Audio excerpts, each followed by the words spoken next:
Assalamualaikum warahmatullahi wabarakatuh. Bismillahirrahmanirrahim. Alhamdulillahirabbil alamin. Wa afdhalu sholati wa atammu taslimi ala sayyidina wa maulana Muhammadin khatamil anbiya'i wal mursalin wa ala alihi wa sahbihi ajmain. Rabbi shrah li sadri wa yassir li amri wahlul 'uqdatam min lisani yafqahu qawli wala haula wala quwwata illa billahil aliyil azim. Amma ba'du. Hadirin wal hadirat, Bapak-bapak, saudara-saudara, ibu sekalian, jamaah Masjid Jami Darul Ilmi yang berbahagia, dalam kesempatan siang kali ini yang sama-sama kita alhamdulillah sudah melakukan kewajiban kita, itu salat zuhur, dengan harapan dan tentunya doa kita, amal ibadah kita baik yang wajib maupun yang sunnah semuanya dijabah, dikabul, diterima oleh Allah Subhanahu wa taala. Amin ya rabbal alamin.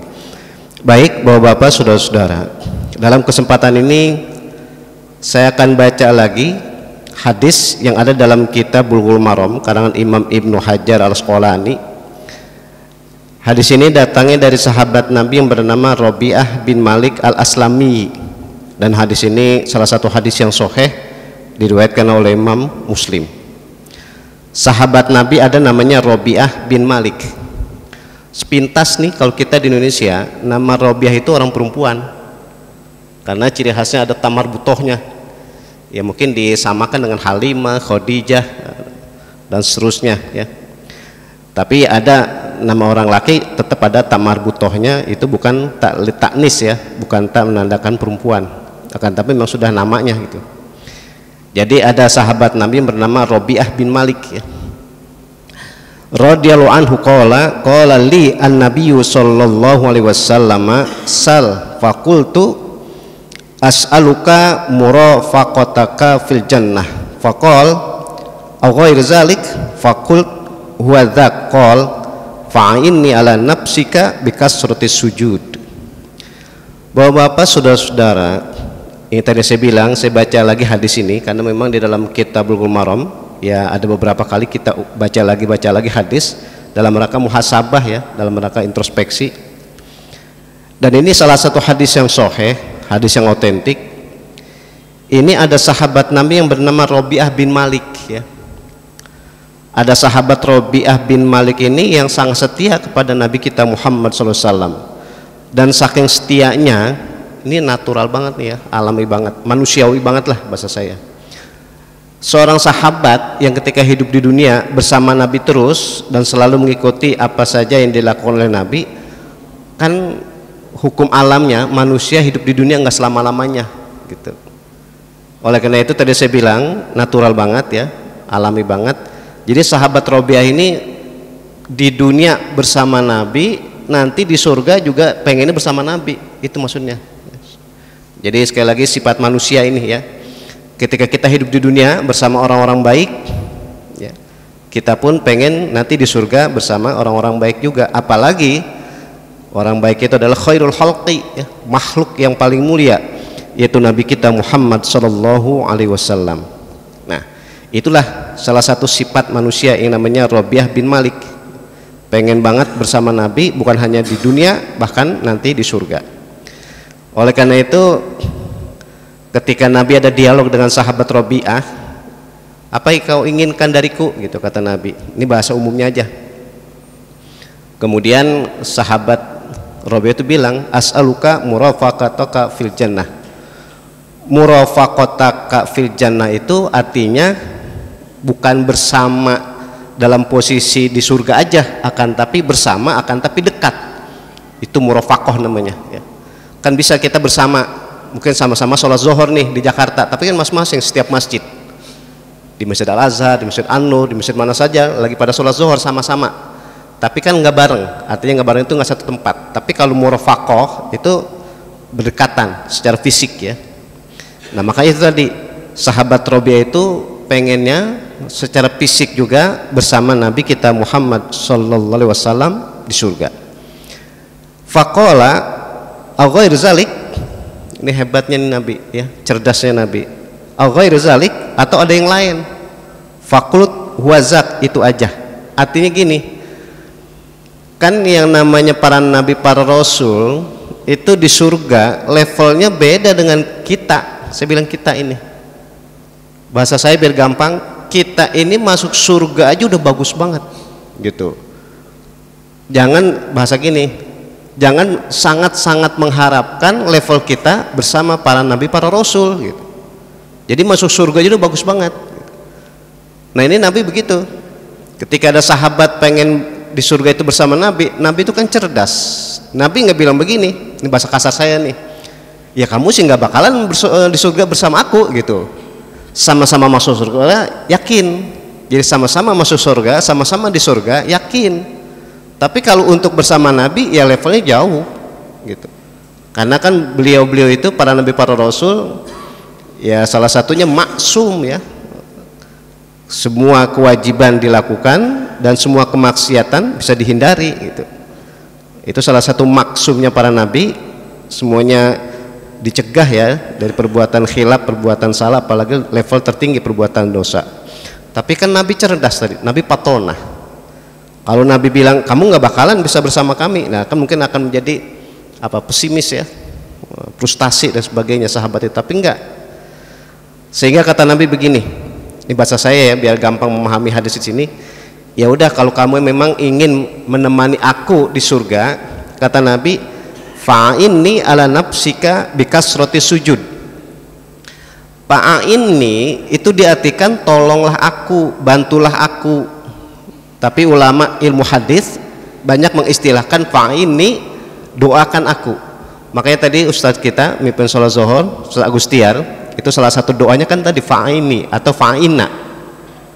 Itu diartikan, bisa diartikan doakan aku, bantulah aku, atau tolonglah aku. Tapi secara masalah batin ini, jadi sehingga kata Nabi, doain aku gitu, ala nafsika, untuk menolong dirimu gitu. Nah ini nanti indah nih ungkapannya.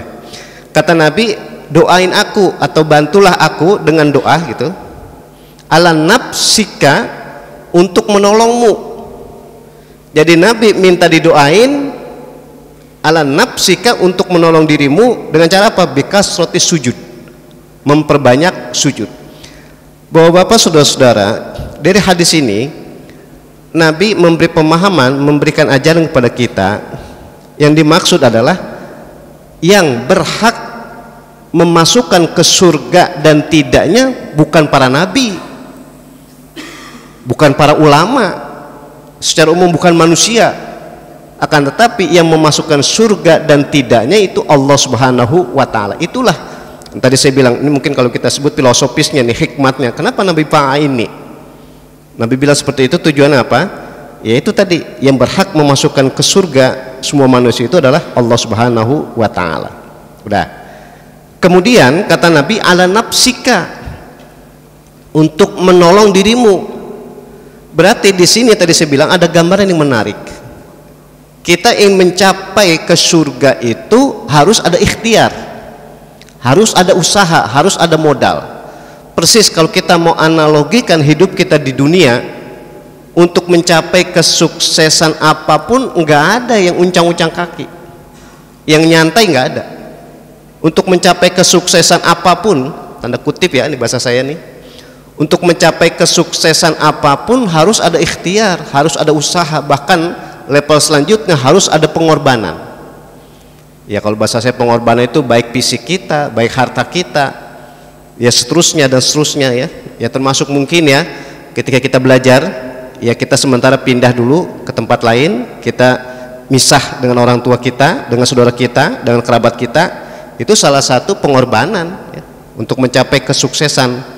Jadi bahasa Nabi di sini ala nafsika, untuk menolong dirimu, itu diartikan ya orang yang ingin sukses itu, termasuk ini orang pengen bersama Nabi di surga, itu artinya tadi orang itu harus ada ikhtiar, harus ada usaha. Itu tadi saya bilang analoginya, kiasnya, hidup di dunia nggak ada yang sukses kecuali ada usaha maksimal. Nah, yang selanjutnya kata Nabi bikasroti sujud, dengan memperbanyak sujud. Nah ini intinya hadis di sini, untuk mencapai ke surganya Allah Subhanahu wa taala, secara khusus, secara spesifik sahabat Rabi'ah bin Malik ini kalau ingin bersama Nabi di surga, itu salah satu caranya, kiatnya adalah bikathratis sujud, dengan memperbanyak sujud. Bapak-bapak, saudara-saudara, ini saya coba aktualkan saja. Kita hari Senin kemarin baru acara Isra Mi'raj ya, tanggal 27 Rajab, yaitu peristiwa Isra dan Mi'rajnya Nabi kita Muhammad sallallahu alaihi wasallam. Dan salah satu intinya Isra Mi'raj itu yang sekarang ini yang kita lakukan adalah ibadah sholat. Dan sering saya kemukakan, termasuk di Masjid Darul Ilmi ini, sholat itu satu-satunya ibadah yang Allah perintahkan kepada Nabi kita Muhammad SAW, terus kepada kita. Itu ketika perintah itu Nabi dipanggil dulu, ada dialog dulu, ada muwajahah dulu, ada tatap muka dulu, bahasa kita gitu. Kenapa? Sebab ibadah-ibadah yang lain Allah perintahkan tanpa Nabi dipanggil dulu, tanpa di Isra dan Mi'rajkan dulu. Entah itu ibadah puasa, bahkan termasuk ibadah zakat, bahkan sekali lagi ibadah haji, enggak. Tapi khusus untuk bahasanya khusus untuk ibadah sholat, Nabi dipanggil dulu. Itulah yang terkenal dengan Isra dan Mi'raj. Oleh karena itu, kalau kita korelasikan, kita nyambung, kita kaitkan dengan hadis di sini. Jadi salah satu kiat ya, salah satu yang paling akurat untuk mencapai ke surganya Allah Subhanahu wa taala, apalagi selevel sahabat Rabi'ah bin Malik ini pengen bersama Nabi, itu dengan memperbanyak sujud. Kenapa dibilang sujud? Sebab lambang sholat itu ketika sujud. Ini bapak-bapak, saudara-saudara kita semua, termasuk saya tadi, kita sholat apa saja, mau wajib maupun sunnah, itu lambangnya ketika sujud. Maka masih di dalam kitab Bulughul Maram ini, karangan Imam Ibnu Hajar Al-Asqalani, sekali lagi pengarang kitab Bulughul Maram ini adalah Imam Ibnu Hajar Al-Asqalani yang Syafi'il madhab, beliau yang bermazhab Syafi'i, dan makboranya ada di Kairo ya, Mesir. Beliau itu Syafi'il madhab ya, sangat mendetail tentang fikih mazhab Syafi'i. Di dalam kitab ini pun disebutkan, kalaulah bikasroti sujud itu lambang ibadah sholat, dan sujud itu anggota tubuh yang 7 mau tidak mau harus nempel ke karpet atau ke sejadah. Maka ungkapan hadis Nabi kita Muhammad SAW, umirtu an asjuda bisab'ati a'dha'in, kata Nabi, aku diperintahkan untuk sujud melalui anggota tubuh yang 7. Bahasa mudahnya berarti ketika kita sujud, mau tidak mau 7 anggota tubuh harus nempel ke karpet atau ke sejadah. Satu aja anggota tubuh itu nggak nempel, nggak sah sujudnya. Kalau sujudnya nggak sah, secara otomatis ibadah sholatnya pun nggak sah. Sekali lagi, karena sujud itu lambang ibadah sholat. Nah 7 itu anggota itu adalah dari mulai jidat ya, kita menyebutnya jidat, jabah, kalau bahasa Nabi jabah itu jidat. Jidat, 2 tangan, 2, saya nyebutnya apa Pak ini? Dengkul apa lutut, sama aja. Dengkul ya, dengkul atau lutut. Terus sama ujung jari. Jadi jidat 1, tangan 3, lutut 5, ujung jari jadi 7. Berarti 7 anggota tubuh itu ketika sujud harus nempel. Satu aja nggak nempel tadi saya bilang, kecuali uzur ya, kecuali karena sakit, karena mungkin ada halangan dan sebagainya, itu tidak ditempel nggak apa-apa. Tapi kalau selagi masih bisa, harus nempel ke karpet, harus nempel ke sejadah. Nah ini yang dimaksud, berarti sujud itu harus nempel ke karpet 7 anggota tubuh. Dan kembali ke hadis di sini, Nabi bilangnya bikasroti sujud, memperbanyak sujud. Yang dimaksud sujud di sini, bapak-bapak, saudara-saudara, itu bukan hanya sholat wajib. Nabi enggak bilang bikasroti sujud itu memperbanyak sujud sholat wajib. Kalau sholat wajib, bahasa orang Jawa, ora kena ora. Kalau sholat wajib mau tidak mau udah pasti. Kayak kita sholat zuhur udah pasti, nanti sholat asar insya Allah. Yang dimaksud bikasroti sujud adalah sholat sunat.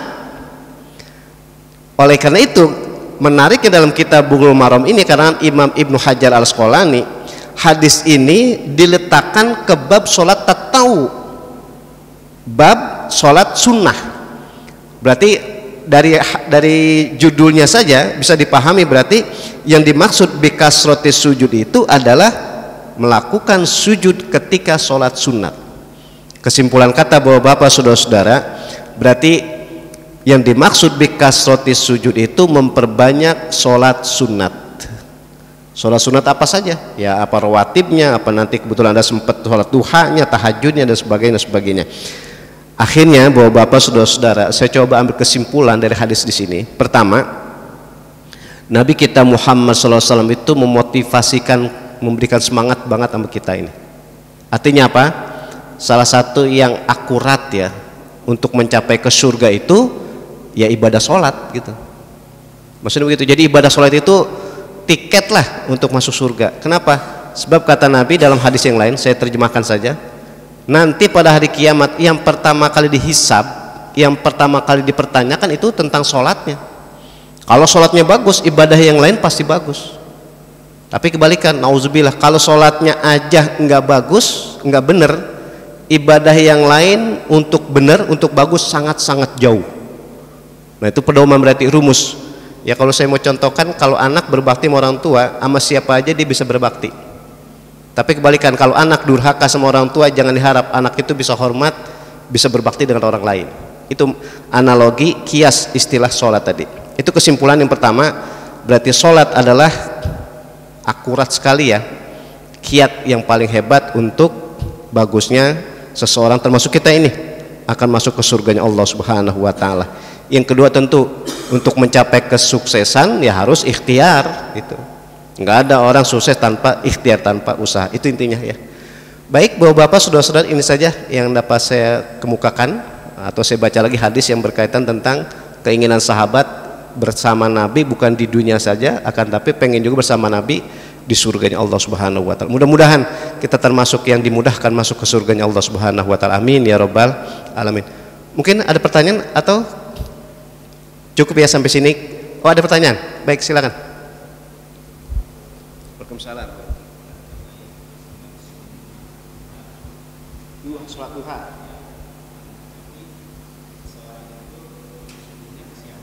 Ya. Baik. Sudah masuk sholat duha. Sholat duha. Baik. Menariknya gini. Tentu cara ngaji fikih itu ada aulawiyat, ada prioritas, ada hukum yang diutamakan. Kalau kita mengutamakan sholat wajib, itu intinya seperti itu. Jadi kalau kebetulan kita ingin sholat wajib dengan sholat sunat, otomatis andai kata tadi kebetulan aja nih ya, sholat subuhnya kelewatan apa ketiduran, apa kelupaan, sholat subuhnya tahu-tahu ya bangun tidur lah contohnya, atau ingatnya jam 7 atau jam 8. Jam 7 jam 8 itu kan udah masuk waktu sholat sunat duha. Sedangkan ini udah rutin dia kerjakan sholat duha. Mana yang didahulukan? Mengkodok sholat subuh atau melakukan sholat duha yang sudah mudawamah, yang sudah didawamkan, yang sudah diistiqomahkan? Itu main tadi fikihnya, aulawiyatnya diutamakan, berarti mengkodok sholat subuh dulu. Setelah mengkodok sholat subuh baru melakukan sholat sunat. Itu diutamakan, berarti tetap yang wajib dulu meskipun statusnya adalah kodok. Dan sekali lagi, kodok sholat itu tidak harus pada waktunya. Maksudnya begini, kalau kebetulan pengen kodok sholat subuh, bukan berarti harus di waktu subuh aja, kapan aja seingetnya. Nah, termasuk tadi menariknya, jadi mengkodok sholat subuh didahulukan ketimbang sholat sunat yang lain, termasuk sholat sunat duha. Itu intinya. Baik, mudah-mudahan ada hikmat dan manfaatnya biar tambah berkah silaturahim kita, majelis talim kita ini. Kita tutup dengan doa, kita mulai dengan baca Ummul Quran Al-Fatihah. Bismillahirrahmanirrahim. Alhamdulillahirabbil alamin arrahmanir rahim maliki yaumiddin. Astagfirullah shiratal mustaqim. Shiratal ladzina an'amta 'alaihim. Wa'fu'ani karim, wa'fu'ani karim, wa'fu'ani ya mujibas sailin. Allahumma a'inna ala dzikrika wa syukrika wa husni ibadatik.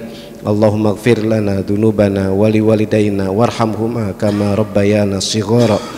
Allahumma anfa'na bima 'allamtana wa 'allimna ma yanfa'una wa zidna ilman nafi'an wa amalan mutaqabbalan bi rahmatika ya arhamar rahimin. bifadlika dawam fiha subhanakallahumma wa tahiyyatun fiha salam wa akhiru da'wahum alhamdulillahi rabbil alamin. Demikian, wallahul muwaffiq ila aqwamit thoriq. Assalamualaikum warahmatullahi wabarakatuh.